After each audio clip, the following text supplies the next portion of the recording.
السلام علیکم ورحمۃ اللہ تعالی وبرکاتہ۔ پیارے دوستو، عزیز ساتھیوں، ایمان ایک ایسی دولت ہے کہ جو اللہ تبارک و تعالی بندے کو اپنے فضل سے عطا فرماتا ہے۔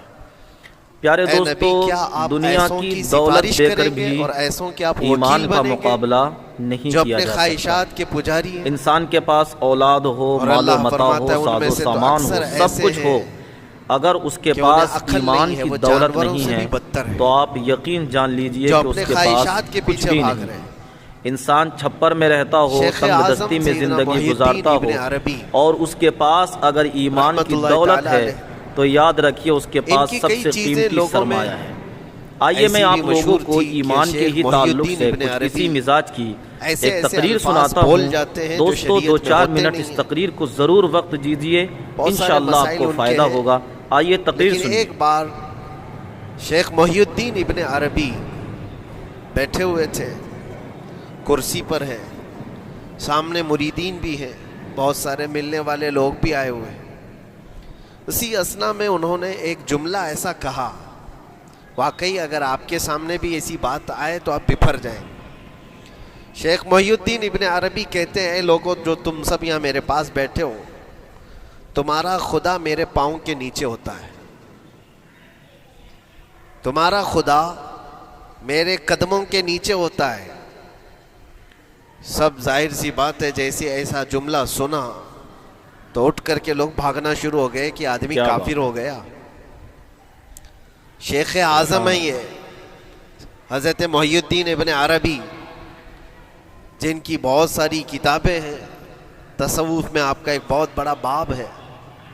لوگ اٹھ کر کے ادھر سے ادھر چلنے لگ گئے کہ ایسے ایسے جملے بول رہے ہیں، یہ محی الدین ابن عربی کو ہو کیا گیا؟ خدا پیروں کے نیچے ہوگا؟ کفریہ جملہ ہے۔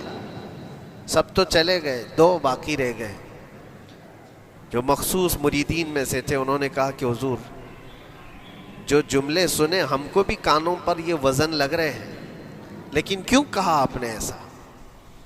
اس کا کچھ معنی ہے؟ آپ جیسے عظیم المرتبت بزرگ سے ایسا جملہ کیسے ممکن ہے؟ انہوں نے فرمایا کہ ان سب کو بھی تو یہ پوچھنا چاہیے تھا میرے بولنے کا مطلب کیا ہے۔ فوراً بدگمانی کیا اور بھاگ گئے۔ تم 2 باقی رہ گئے، میں بتاتا ہوں کہ میں نے یہ جملہ کیوں کہا تھا۔ کرسی پر بیٹھے تھے اور چٹائی نیچے بچھی ہوئی تھی یا قالین بچھی ہوئی تھی جس پر لوگ بیٹھے ہوئے تھے۔ آپ نے اپنے ان 2 مریدین سے کہا، یہ چٹائی اٹھاؤ۔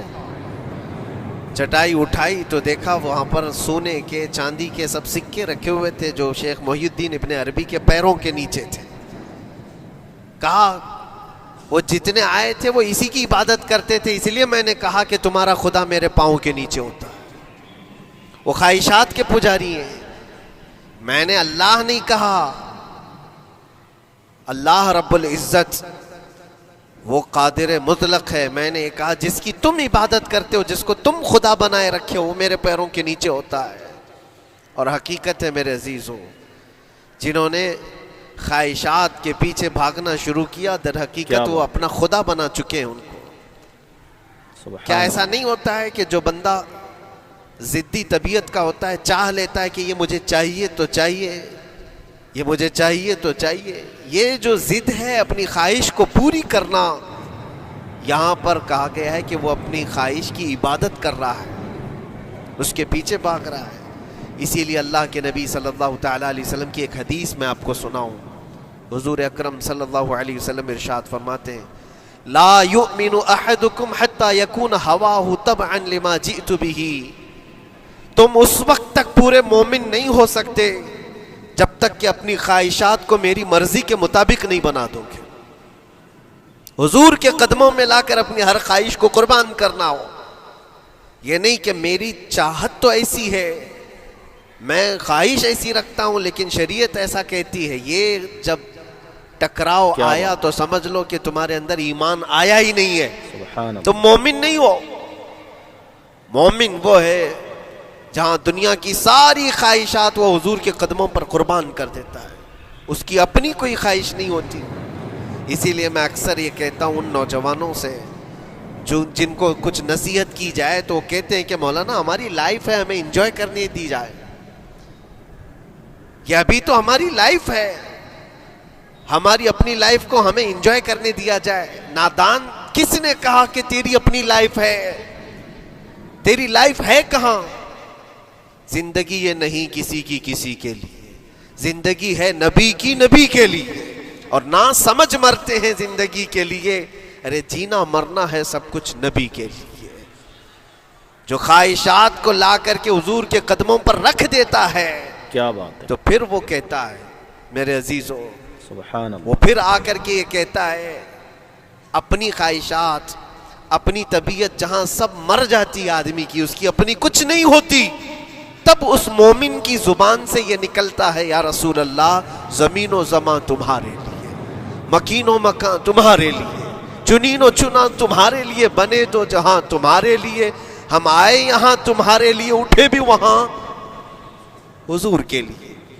اس کا اپنا کچھ نہیں ہوتا، اپنی خواہش ہوگی تو میں کرتا رہے گا، اور جتنی خواہشات کے پیچھے بھاگتا رہے گا دنیا اس کا پیچھا کبھی نہیں چھوڑتی، اور نہ ہی دنیا اس کو کبھی سیراب ہونے دے گی، کبھی پیٹ بھرنے دے گی ہی نہیں، وہ بھوکا ہی رہے گا، وہ پیاسا ہی رہے گا جو دنیا کے پیچھے بھاگتا ہے۔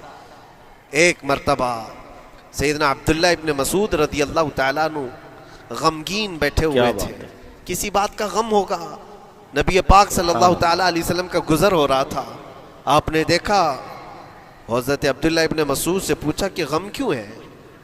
تو آپ خاموش رہے، تو اللہ کے نبی صلی اللہ علیہ وسلم نے ایک جملہ فرمایا جو آج ہم سب کے لیے سبق ہے میرے عزیزوں، فرماتے ہیں لا تکثر ہمک ما یقدر یکن، اپنے غم کو زیادہ مت بڑھا، جتنا لکھا ہے اتنا مل کے رہے گا، وما ترزق یأتک، جتنا اللہ نے رزق لکھا ہے وہ آ کر رہے گا، وہ تیرے پاس آ جائے گا۔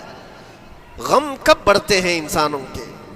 ہمارے اندر جو ٹینشن جس کو آپ کہہ رہے ہو، فرسٹریشن کہہ رہے ہو، یہ سب چیزیں انسان کی زندگی میں کب آتی ہیں؟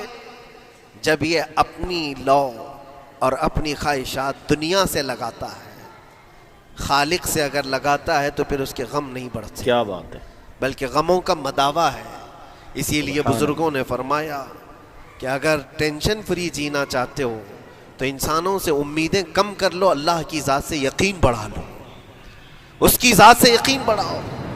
ہم نے دیکھا ہے اپنی زندگی میں جس سے ہم ملتے رہے، جس سے کچھ خواہشیں رکھتے رہے، یا جس کے متعلق کچھ امیدیں وابستہ کر رکھی، یہاں امیدیں ٹوٹ جاتی ہیں، پھر انسان کا غم بڑھتا ہے، انسان مغموم ہو جاتا ہے۔ اللہ کی ذات سے جو وابستہ ہوا اور وہاں جو آس لگایا، وہ ہر دن بشاشت کے ساتھ جیتا ہے، یقین کے ساتھ جیتا ہے۔ اسی لیے میرے عزیزوں، یہاں جس نے بھی اپنے خواہشات کو دنیا کے ساتھ لگایا ہے اسے کم کرنا ہے۔ لا تکثر ہمک ما یقدر یکن، اللہ کے نبی فرماتے ہیں اپنے غموں کو زیادہ مت کر، جتنا لکھا ہے اتنا تجھے مل کر رہے گا۔ اس دار فانی میں، اس عمل کی دنیا میں ہم نے اپنے بہت ساری چیزیں پھیلا رکھی ہیں۔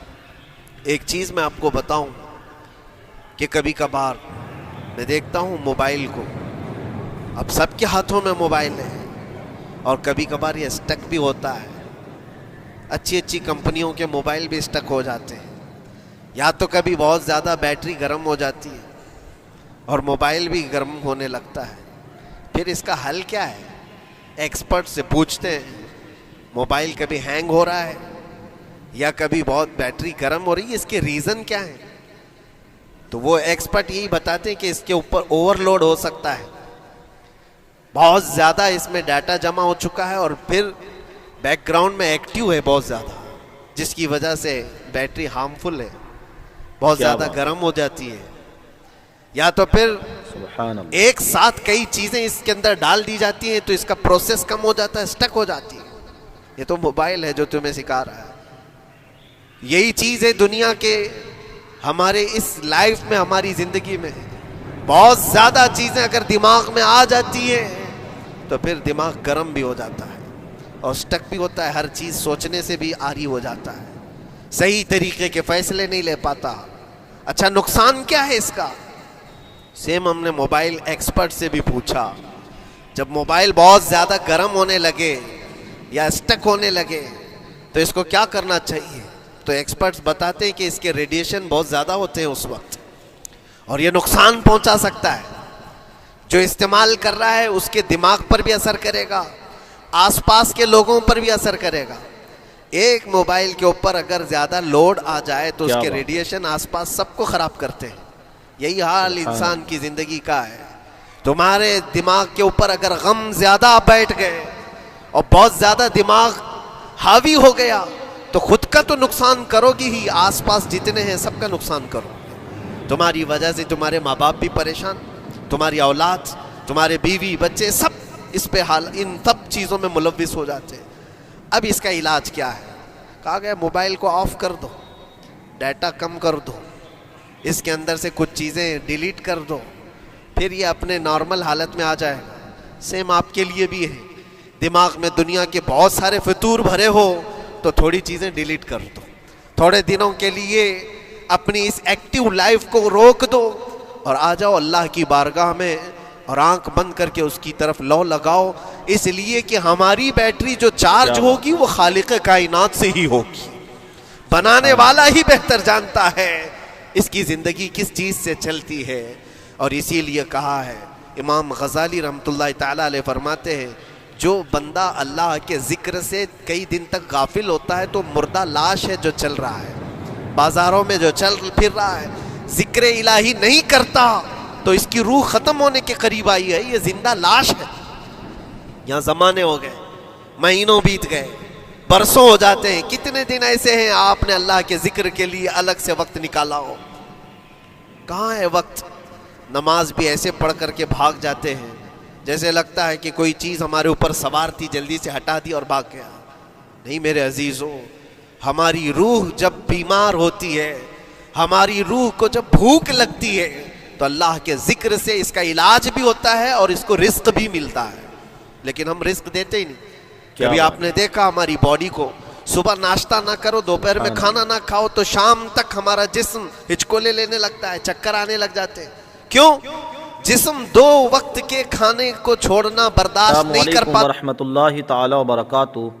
پیارے دوستو، عزیز ساتھیوں، ایمان ایک ایسی دولت ہے کہ جو اللہ تبارک و تعالی بندے کو اپنے فضل سے عطا فرماتا ہے.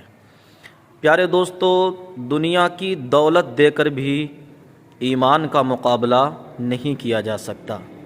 انسان کے پاس اولاد ہو، مال و متاع ہو، ساز و سامان ہو، سب کچھ ہو، اگر اس کے پاس ایمان کی دولت نہیں ہے تو آپ یقین جان لیجئے کہ اس کے پاس کچھ بھی نہیں ہے.